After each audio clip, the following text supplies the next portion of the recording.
Hello friends, எல்லோரும் எப்படி இருக்கீங்க? வாங்க, இன்னைக்கு நம்ம பார்க்க போகிறது செட்டிநாடு ஸ்பெஷல் உட்கார ரெசிபி. வாயில் வச்சதும் கரைஞ்சிடும் அந்த மாதிரியான ஒரு ரெசிபி. செஞ்சு பார்த்துட்டு எப்படி இருக்குன்னு நீ அப்புறமா கமெண்ட் பாக்ஸில் சொல்லுங்கள். பச்சைப்பருப்பு எடுத்து நல்லா குக்கரில் வறுத்துட்டு தண்ணி ஊற்றி வாஷ் பண்ணி ட்ரைன் பண்ணிவிடுங்க. தண்ணி ஊற்றி ப்ரெஷர் குக்கர் பண்ணிவிடுங்க. 2 விசில் வந்ததும் எடுத்துக்கலாம். மீன்வைல் நம்ம வெள்ளத்தை தண்ணி விட்டு கரைச்சிக்கலாம். இன்னொரு பாத்திரம் எடுத்துக்கோங்க. நெய் விட்டுக்கோங்க. 1 கப் ரவை சேர்த்துக்கோங்க. 1 கப் ரவைக்கு 1 கப் பச்சைப்பருப்பு எடுத்துக்கலாம். பச்சைப்பருப்பு இன்னும் கம்மியாக கூட எடுத்துக்கலாம். ஸோ தேங்காய் துருவலை போட்டு நல்லா வறுத்துக்கோங்க. நெய்யில் தேங்காய் துருவலும் ரவையும் நல்லா வறுக்கணும். இப்போது வேக வச்ச பச்சைப்பருப்பு சேர்த்துக்கோங்க. தண்ணி நிறைய விட்டு வேக வச்சுக்கோங்க, இல்லைன்னா இப்போ தண்ணி விடுற மாதிரி ஆகிடும். நான் தண்ணி குறைவாக வச்சதுனால கொஞ்சம் கெட்டி ஆயிடுச்சு.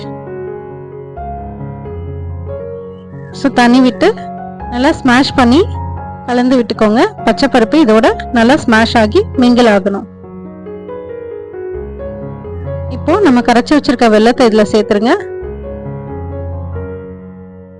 ஏன்னா நம்ம குறைவா தண்ணி விட்டுருக்கோம். வெள்ளத்தில் இருக்க தண்ணியும் சுருண்டு வரணும். அதுக்காக சேர்த்து நல்லா வதக்கிட்டு ஸ்மாஷ் பண்ணிட்டே வதக்குங்க. அப்பப்போ நெய் விட்டு வதக்கிக்கலாம். ஏலக்காய் தூள் போட்டுக்கோங்க. போட்டு அடி பிடிக்காம கிளறி விட்டுட்டே இருங்க.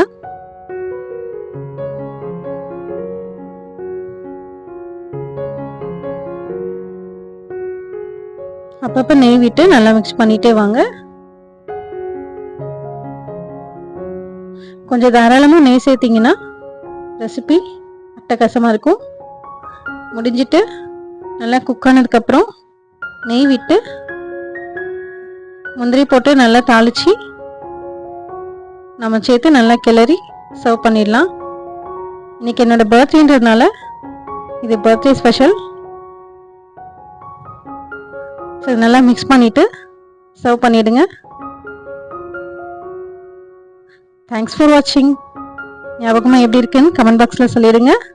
என்னோட சேனல் பிடிச்சதுன்னா லைக் பண்ணுங்கள், ஷேர் பண்ணுங்கள், கமெண்ட் பண்ணுங்கள், சப்ஸ்கிரைப் பண்ணுங்கள். ஞாபகமாக பெல் பட்டனை கிளிக் பண்ணுங்கள். என்னோட வீடியோஸ் அப்பப்போ அப்டேட் ஆகும். செஞ்சு பார்த்துட்டு எப்படி இருக்குன்னு ஞாபகமாக கமெண்ட் பாக்ஸில் சொல்லுங்கள்.